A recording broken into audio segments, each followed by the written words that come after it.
Take a look at some NBA teams who were close to winning the championship last year but came up just short. So we're going to ask our panelists what is it going to take to get these teams over the hump in a segment we're calling the missing link. So guys, we're going to start with the Cavaliers. They fell to the Warriors in the finals and came up just 2 games short of the championship last season. What or who is the Cavs' missing link? So for the Cavs, I'm going to go with a consistent shooter to help with some scoring balance and also spacing around LeBron James. There was a lot on his shoulders in the finals. And when Kyrie Irving went down, you lost your most consistent three-point shooter. And then you've got J.R. Smith, who at best is streaky. You don't have proven shooters in Iman Shumpert or Dellavedova. And then you really see the importance now in Kevin Love and his shooting ability, getting him back to help space the floor there. Now, another way to space the floor that I thought was interesting, too, I covered the Warriors this season, and Andrew Bogut said to me, Tristan Thompson spaces the floor. Why? Because he crashes the glass so hard. So he goes so hard every single time that Bogut said the key is I can't let him be in open space because then I'll never be able to box him out. I got to keep contact, which means I got to stay close, which means I'm defending him like a three-point shooter. Bogut said he actually had to defend Tristan Thompson the same way he would defend Kevin Love as a shooter because of Thompson's offensive rebounding ability. So as long as you can help space the court and clear it out and help it for other people, I think that's what the Cavs need. This is so easy to me. I mean, listen, they need a healthy Kyrie Irving. They need a healthy Kyrie Irving. I think right now we're talking about them winning the title instead of the team who covered the Golden State Warriors. I think they would have still won. Maybe. I mean, they may have, but listen. We'll never know. What Kyrie does is he takes so much. You said they need a shooter. They need a scorer. That's Kyrie. That's what he does. He can get to the basket whenever he wants. He was never healthy throughout really the entire playoffs. And we didn't see it. They were able to get there. They were able to put some pressure, on Golden State, even without having Kevin Love. I mean, I don't even think Kevin Love, losing him, is going to matter that much. They're much better defensively without Kevin Love in the lineup. Let's face it, Tristan Thompson, not even close. Mozgov, rim protector. Mozgov, all of it. But Kyrie Irving is a key here. If he comes in, again, he takes the pressure off. He can make plays. He can let LeBron be more of a facilitator. At the end of the game, we all knew every single play, give the ball to LeBron. They couldn't even get it to him half the time until there was 7-8 in the shot clock. And he's taking contested shots that he won't have to take when Kyrie's out in the court. So, honestly, we could talk about all the other things.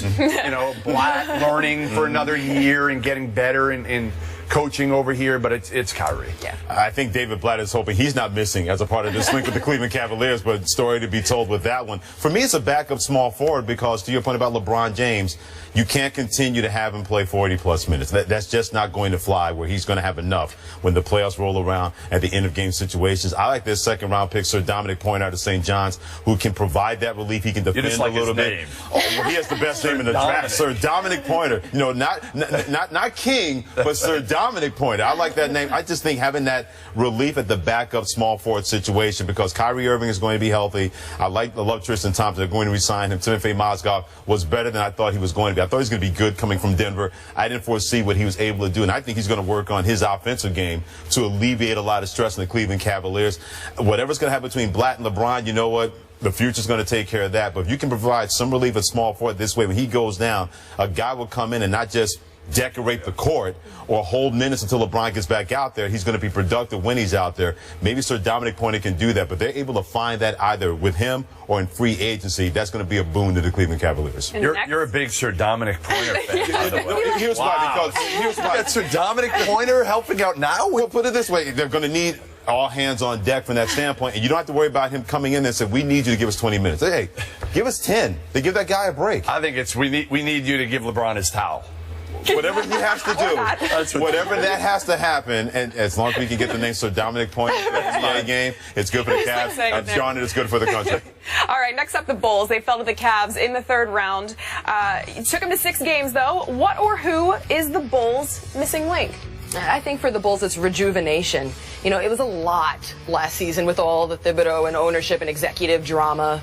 And then also, you've got offense from your post players, which could use some new juice. Pau Gasol is talented, but he's up there in age. He's 35, probably playing too many minutes. Joakim Noah had a down year for himself last year offensively.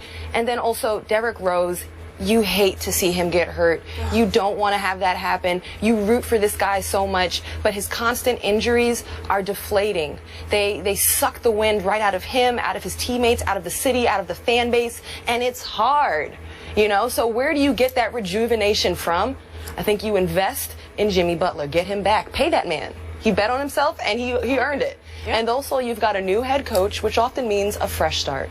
Yeah, I know Fred Hoiberg well, and I think he's going to be able to get this team healthy, both from a physical standpoint, because he's not going to ride him the way Tibbs did. And listen, Joakim Noah was hurt all year. They should have shut him down 2 weeks before the All-Star break. They could have given him a month off, and Noah could have been healthy. He looked like he was dragging out there with the knee issues. I mean, he had every issue known to man with his legs and knees. You know, everybody was hurt on that team at some point this year. Everybody. Gasol was kind of the last one standing. He got hurt in the playoffs. So I think Hoiberg is going to understand how to bring this team together. It's just a fresh approach that these players are going to love. So Hoiberg's a guy that he could talk to him. You know, Tibbs was not a touchy-feely guy. He just wasn't. Great coach. But Hoiberg will be able to communicate with the guys. And I think this team had factions in the locker room. And it's interesting because I know all these guys, and they're really good. Derrick Rose is a great guy, but has no interest in being a leader. Zero. Jimmy Butler isn't there yet. He can't be a leader yet. And Noah's vocal, but they just have to come together, and I think Fred Hoiberg can really orchestrate that. I love what both of you guys said. I'm going to look at it from a basketball standpoint. They need a quality backup at point guard. Kirk Heinrich is 34 years of age.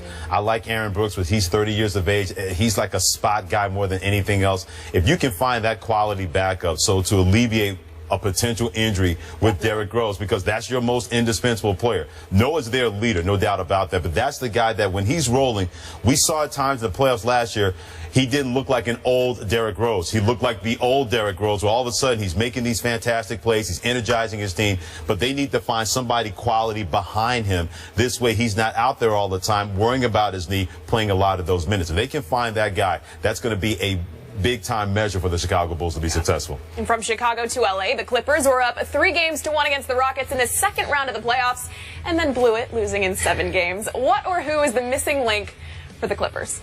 Clippers need some depth, because after you saw them beat the Spurs, the defending champs at the time, you thought, oh man, this is for real. It was a legacy-type game for Chris Paul with the bad hamstring, knocking down that off-the-backboard shot, and you said, God, they're going to give the Warriors trouble. This is it.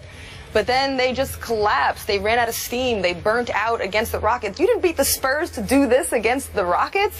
And I think that you stay with the core, because Jordan, Griffin, and Paul, they are elite. So now you got to get serious about guys that can come in and produce in spurts. And you got to get serious about the middle of the bench. No, you're absolutely right. They need guys that can come off the bench that can help. There's something missing there chemistry-wise. I can't put my finger on it, but when you've got CP, you've got, Jordan protecting the rim. You've got Blake, who's gotten so much better. I mean, this was a guy that really wasn't very skilled when he came in, the NBA, came out of college at Oklahoma, and there's something missing there. And Doc Rivers is pretty good at managing people and managing players, but I just think there's got to be more cohesion with the Clippers. They have the talent. They don't have the bench, but sometimes you get away without, having a great bench when you've got a great starting unit. But I can't put my finger on it completely. I just think there's something missing. Is it like a lack of leadership, or? Yeah, no, I think CP, Chris Paul is a pretty good leader, and Blake's coming. He's still young.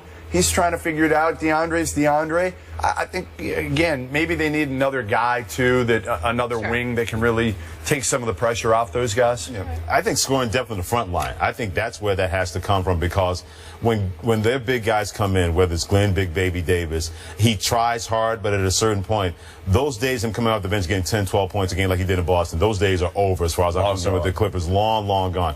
Blake Griffin was so good. He was like a human triple-double at times in the playoffs. Whatever they needed him to do, right? Just unbelievable how each and every year he's done something different. When you say, my goodness, I didn't think he had that in him. My goodness, I didn't think he was able to do something like that. They need somebody else where they bring that guy. They need a Jamal Crawford on the front line. When Jamal Crawford comes in the game, Doc Rivers says, don't worry about anything. Just put the ball in the hole. I'd love to be that guy. Oh, absolutely. Green light, go. If you tell me that the ball can go up and I don't have to worry about any consequences or repercussions, that ball is going up on the bench as far as I'm concerned. They need that kind of guy on the front line to really alleviate what Blake Griffin continues to be able to do will only expand his game. You know what else they need? DeAndre Jordan to go learn from Rick Barry how to shoot free throws. Yeah. Go shoot them underhand. Brent Who Barry, cares? John Barry, any Barry. Find that Barry Manilow. I don't care. We got a Barry here. Find any Barry. Yeah, find any Barry that can make that work to make him make free throws. Well, lastly, James Harden and the Houston Rockets lost to the Warriors in the Western Conference Finals. What or who is the missing link in Houston? Rockets need a playmaker. They really missed Patrick Beverley when he was out with injury. Jason Terry is serviceable, but he's up there in age. And you saw in the finals in the playoffs with the Warriors, Harden has 13 turnovers. The ball's in his hands too much. You're asking so much of a very capable player. Get a playmaker who can create easier shots for Harden and Dwight Howard. Yeah, ditto. I mean, Patrick Beverley's great defensively. He's a bulldog, but I think they need an upgrade over Patrick Beverley in terms of a high-level point guard if they can do it. They got Sam Decker, a steal at 18 in this draft, but he doesn't fit their biggest need, which is a point guard. What you two said. Exactly. That's what they need, because James Harden, you can't have him, as Jamel Hill on His or Hers like to say, part of DTM, doing too much. He does enough as it is, and I thought he should have got more votes for MVP to make that a closer race between Steph Curry, Golden State, and himself. But yeah, Patrick Beverley, he's an off-the-ball guy that's a dogged defender. Jason Terry's 37 years of age. You can't count on that. He was never that kind of point guard playmaker. Anyway, you need that guy that when James Harden can say, oh, you can dribble the ball more than twice? Fine. Here you go. This way in the fourth quarter, he's stronger, he's more effective, and he can be that playmaker, not the one we saw having 13 turnovers in a closeout game versus Golden State. Well, we are going to get back to the newcomers. Towns goes number 1 and Okafor goes number 3. But will Okafor be the better pro? We'll compare the two big men when we come back. First Take is brought to you by Firestone. Whatever you drive, drive a Firestone.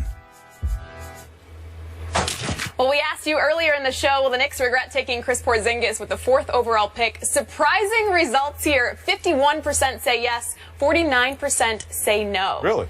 Now that we know that, Shocking. yeah, it really is. So it's time to take a look at which teams were winners and which teams were losers in this year's draft. Each of the panelists will give us their choices, and we'll start with the winners. Ross. My winner, the Lakers. You know, they got D'Angelo Russell. They have a point guard for the future, an heir apparent to Kobe Bryant, and they can address all of their bigger post-player needs, big-time player coming in free agency. So they got everything they needed there, and also they picked up Anthony Brown out of Stanford, which I think is a very nice catch. A 3-and-D player, he can help stretch the court. Loser, I'm going to say Jahlil Okafor. Simply because he could have been a number 1 draft pick. And there's money to be made in being number 1 and storylines to be told. And then he ends up dropping to Philly, where it's a losing culture. There's a glut of post players, question marks. The game plan is not that clear. And it's just, I think it was tough on him. All right, I'm gonna rattle off a few winners real quick here. I'm gonna go with D'Angelo Russell as a winner. He's in LA. He's got the ball in his hands. He plays with Kobe and learns with Kobe. To me, the Miami Heat. You get Justice Winslow at 10. That's an absolute steal. He's going to be a great piece. Tough, versatile. He'll help kind of keep that culture going. I like Kelly Oubre in Washington. They've traded up a few spots with Atlanta and got a very talented wing player. So those are my 3 winners. Losers, Okafor, totally with you there. You don't want to be in Philly. You don't want to be in that culture. Number 2, the Celtics. I thought it was a bad pick. They took Terry Rozier. He duplicates what they already have. They took him at 16. It was a reach. Danny Ainge tried to trade up and couldn't. Rozier's kind of a non-shooting combo guard. Yeah, I went winners like players, because it's hard to say teams are winners and losers after the draft, although I'm going to go against that with the loser part of this equation. Winners, D'Angelo Russell, I'm with you guys. Going to the Lakers, Justice Winslow sliding in the Heat. Sam Decker going to the Rockets at 18, where you played with James Harden and Dwight Howard. I thought he won that one. All 3 of those guys losers. Knicks and Porzingis together. If I'm wrong, I'll say I'm wrong, but I don't think I'm going to be wrong. I don't think I'm going to be wrong on this one. So if keep the tape. Right. If it comes back to haunt me, fine. I'm a Knicks fan. I wanted to, but I don't think that's going to haunt me. I think the Knicks, and to your point, the Celtics, you have enough guards, and then you drafted 2 of them when you needed somebody else that can score on the front line on the perimeter. I thought that was a strange drafting. I like R.J. Hunter. I like R.J. Hunter because he could shoot it, and the Celtics need that, but they don't. And I like Terry Rozier as a player. I don't like him in Boston. Right, as a point guard. Well, guys, thanks so much for a great show. Jeff, you got in at 4 in the morning last night. Thanks for being here with us. I'm ready to go. I got a show tonight. My wife bought tickets for a show. I'm ready to go. What show? I don't even know. No idea. He's a good sport. He's a good sport. I'm just going to snore through. First Take will return July 9th. We will see you then. everyone. Great job, Melanie. Thank you. Absolutely. Great job, Roz. It's been awesome with you guys this week. Yeah, Freddie was okay. Right.